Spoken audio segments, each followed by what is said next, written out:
Hey dolls, it's Bonbon, and welcome back to my YouTube channel. Hi! So, as some of you may know, in my last video, I said that I was going to be having my operation. And I'm pretty sure I said that I was having it in 2 days. I literally posted it right before the operation. Well, 5 months later, I'm here. Hello. Now, for some of you, you have kept up with me on Twitter, you've kept up with me on Instagram, and also on Twitch, which, just gonna plug, I do gaming on Twitch, streaming on Mondays and Thursdays. So you should check that out in the link description below. And follow me and come spend time with me. We always have a good time, and it's just a fun grind. However, for those of you who only watch my YouTube videos, you will have been maybe thinking, where the fuck has this bitch been for the last 5 months? Well, I was having my operation. For those of you that are new here, the operation in question is my GRS, genital reassignment surgery. So basically, I am transgender and I had a very, very big operation, and now I'm post-op. I expected to have my operation and be back posting videos within a week and do like the whole update. That's what I've planned. And a lot of the videos that I had planned, I am still going to do because I still feel like they're needed. I still feel like they're necessary. However, I just needed time. I was filming this video in so much pain because it was so fresh after my operation. I'd literally just got out of bed, like really the day before filming it, and it had taken everything that I could. I had no energy at all. And I'm actually really glad that I didn't post it because I don't want to, scare people or make people think that... I mean, I was positive in the video, but at the same time, I was brutally honest, which I will still be now, but I just feel like now I can do it in a reflective, way, instead of saying it fresh, you know what I mean. First of all, before I get into the rest of it, I just want to get the sappy shit out of the way. Thank you guys so much from the bottom of my heart. Your support truly got me through. There was some nights in hospital when I was just in the worst way possible mentally, and I was just constantly getting messages. My DMs were flooded with support from people that, from followers that I knew, from followers that I didn't know, and it just meant everything because it was almost just like having my own little set of cheerleaders that were just kind of cheering me along, reminding me constantly of why I'd done this in the first place, people who had been on this journey with me for the last few years. I did not sleep the night before, actually. I was to get to the hospital at 11 in the morning, and I just knew I was not going to be able to sleep, and it was just, I didn't want to be by myself because I knew I would get anxious and I would wake myself up. So my friend Nick actually spent the entire evening with me. We just kind of played games, watched stuff, just hung out. He just kind of took my mind off of it. And he stayed with me all the way up until I was, to leave for the hospital. And I truly believe he was more anxious than I was. I think that most of my friends were more anxious than I was. And then I went and got it done. And honestly, it was really weird. I was waiting for my anxiety to kick in, but it didn't. I was even in the hospital, waiting for the operation. And when they came in and were like, I had to wait for a little bit, which I was like, oh no, this is when my anxiety kicks in. And it didn't. I was just calm. And when they came and were like, okay, it's time for your operation. Are you going to come down to the operation room? I was like, let's go. Let's do it. At that point, I was kind of like, my fate is sealed. Let's just see what happens here. So I just walked down with them into the operation room and got on the table. There was 7 doctors around me. I was just talking to them, making jokes, having a good old time. I asked them, are you going to tell me when you're putting me under? They said yes, but they lied. They lied to me. I was like, okay, you're going to tell me when you put it in, right, so that I know that I'm going under? And they were like, yeah, don't worry. And I was like, okay, good. Anyway, guys, continue talking. And then out of nowhere, I can just feel my eyes going. And I'm like, you guys lied to me. And before I know it, I'm out. And then I wake up and it's done. So the operation, I remember in my last video, this was one thing. I said that it was going to take about 8 hours. That actually didn't end up being true. They managed to do it in just about 3.5 hours. I remember looking, like lifting up the sheets of my hospital bed, looking down, just being like, whoa, this is so crazy.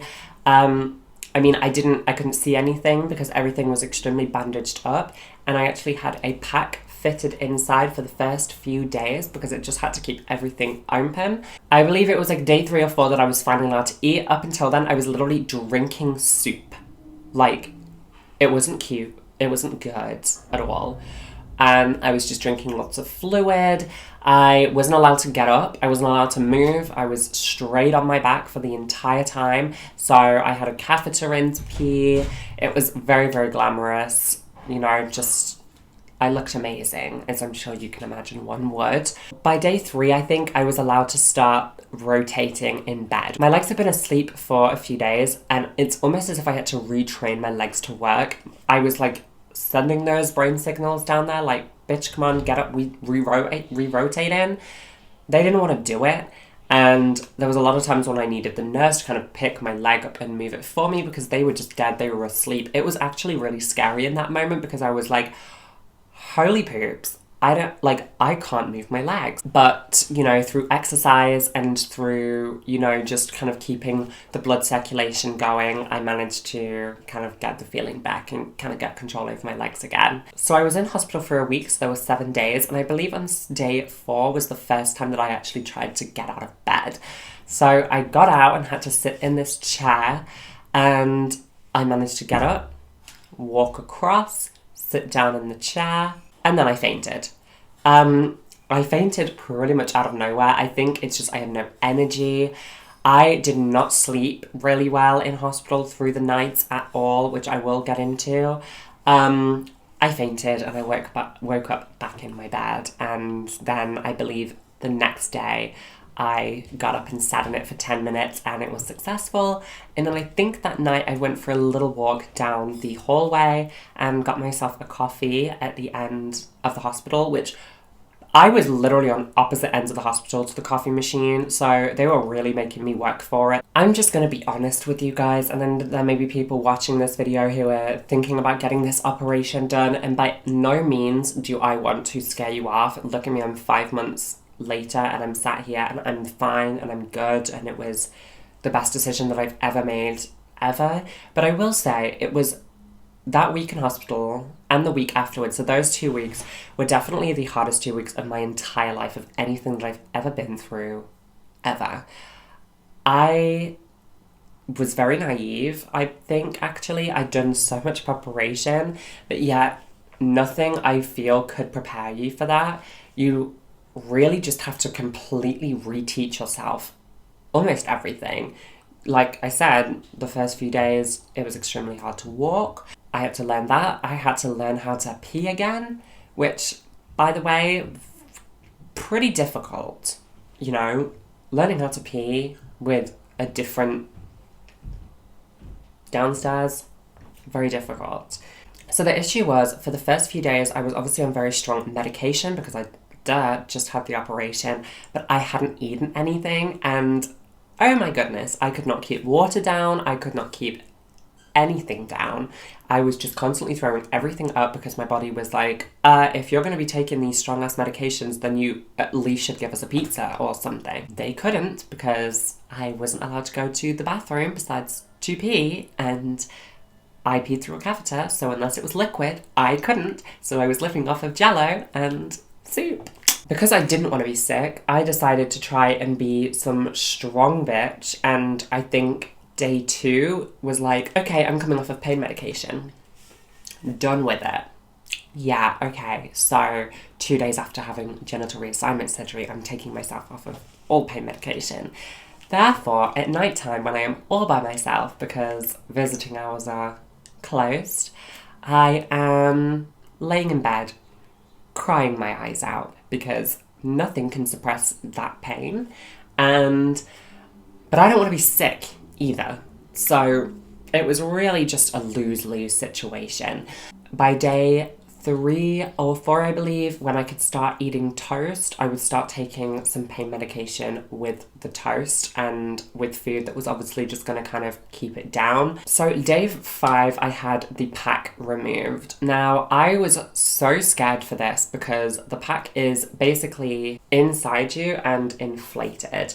So I was like, how are they going to pull this out of me? Obviously, they deflate it, so it literally just goes to like that big, and then they just whip it out. But I was like, I don't want nobody pulling anything out of me. That lovely moment of having my pack removed was shortly interrupted because they decided that they wanted to show me my new companion. No disrespect, I had the best care in hospital. It was private, and I had 24/7 around the clock nurses who were just looking after me the best. However, you know, we all deal with things in different ways. So the lovely, very kind lady nurse who was removing my pack, we have different ways of looking at things. She was very much like, aren't you just so excited? This is such a beautiful day. You get to see your vagina for the first time, and you're going to see it, and you're going to fall in love, and it's just going to be the best moment ever. That's not true, okay? My vagina was like this big, and it was the same damn colour as the top of this Oreo box. And it was shiny, and it was painful, and it was just disgusting. And when I saw it, I was like, what is this on me? What is this growth? You know, like, it just wasn't it. There was no flavour there. And she was like, what do you mean? She was like, it's beautiful. I was like, that's not beautiful. I was like, that looks like an octopus has leached itself onto my genital area. Now, dilation is something that a lot of you probably aren't going to understand, and that is considered my treatment. I still do it now to this day, and I am going to do a separate video where I kind of walk through that, and I'm going to show you guys all the tools, all the equipment, because why the frick not? But basically, I had to learn dilation 5 days in, straight as the pack was taken out. Extremely painful. That's all I can say. Hated it, didn't want to do it, had to do it. And then that was it. And from that point on, I had to do it by myself, which was even harder because, like I said, my vagina was that big. And I just was like, what am I doing to myself? What did I do to myself? Worst decision ever. Like I said, not to scare you. Not to scare you, because look at me now. Look at me now. Look at me now. Okay, this was just a few days after. Day 6 came, I was dilating, and then I'd had my catheter removed, so I was finally going to pee by myself. Then I started having full meals, and they were like, right, that's it. It's time for you to go for a number deuce. So I was like, sure, let's do it. I was feeling confident, I was feeling very cocky. I was like, yes, I can go to the bathroom. Like, I only had an operation 4 days ago, and what about it? Wrong. I was dared by my male nurse. He was like 2 years older than me, and he was like, I bet you can go to the toilet. I was like, okay, sure, fine. Not realising that as my catheter had been taken out, everything had re-swollen, meaning that I could not pee. And I sat on the toilet, was about to go to the toilet, and then randomly, nothing came out.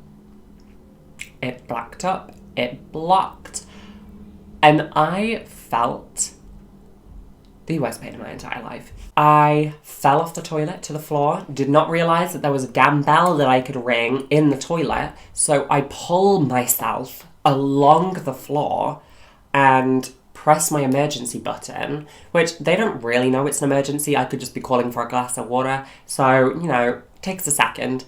They come in, I'm bleeding. I'm laying on the floor like, yeah, I'm gonna die. So if you guys want to like do something about that, if you could get me a pen and paper so I can write a quick will really quickly, because I was not prepared for this. They put me in bed, they put me on painkillers, they put the catheter back in, which they didn't have time to wait for the painkillers to kick in before putting the catheter in, so I had to feel that. Trust me, horrible. I'm pretty sure I amputated the assistant nurse's hand as she was just trying to assist me, but I was like, off. However, we got through it. And the next morning, I left hospital and I came home. Yeah, I had to leave with a catheter in, which wasn't that great, but it was also not that bad because I would just wait for it to fill up and then I would just go and drain it into something. That was for like a week, which was painful because I think day 4 after me leaving hospital, my catheter collapsed inside of me. The bag dropped and was pushing on everything. And I was like, oh my God, I'm about to prolapse and my entire body is about to fall apart. Which thank God was not the case. Anyway, called the district nurse. Hey ma'am, can you come early, like premature, and remove this catheter because it is pushing on my brand new parts and I don't want that.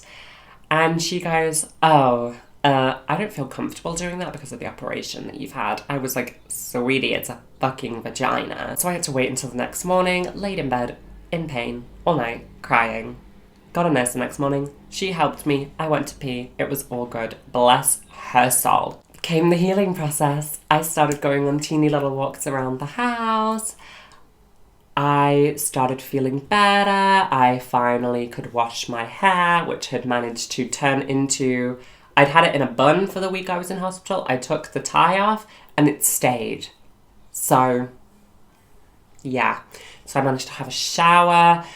I managed to get an appointment with my waxers and they let me through the back entrance because I did not look like I was ready to see anybody. So I snuck through the back entrance. They took me in. I laid down. They did my waxing. I came back and I was like, oof, we are getting back to our normal selves. And within the 3rd week, it was New Year's Eve and I was dressed up going off to Brighton to celebrate and drink with my painkillers, which don't do, by the way. I was still in a lot of pain. I barely walked. I was kind of chauffeured around and then I just sat in the corner and just watched everybody else celebrate. But it was nice because it was either that or stay in my bedroom. So it just made all the difference kind of having you guys there with me to support me and to always kind of remind me, like I said at the beginning, of why I did this. It just meant the absolute world to me. And I'm really excited to kind of continue this journey and continue making videos. Until then, you can obviously keep up with me on my other social medias. They are Bonnie Bombshell on Twitter and on Instagram, and I'm also Bonnie Bombshell on Twitch. So all of the links are in the description below. You should follow. I would also just like you to give this video a big like. I mean, I don't deserve it because I haven't been around, but I'm hoping that you'll just kind of like let me off this time because, you know, like your girl's kind of been through something. So leave a like, leave a comment, and also, I cannot stress this enough, hit that notification bell, because apparently otherwise you're not going to see my videos, and that's just a darn shame, isn't it? Because my videos are quality content that you can't get anywhere else from any of the other YouTubers on this platform. So yeah, I have some really cool projects in the works that I'm really, really excited to show you and talk to you about as they are kind of coming out. Some of which you guys already know, and some of which you don't know. Bye guys. I'll see you in the next video. Bye!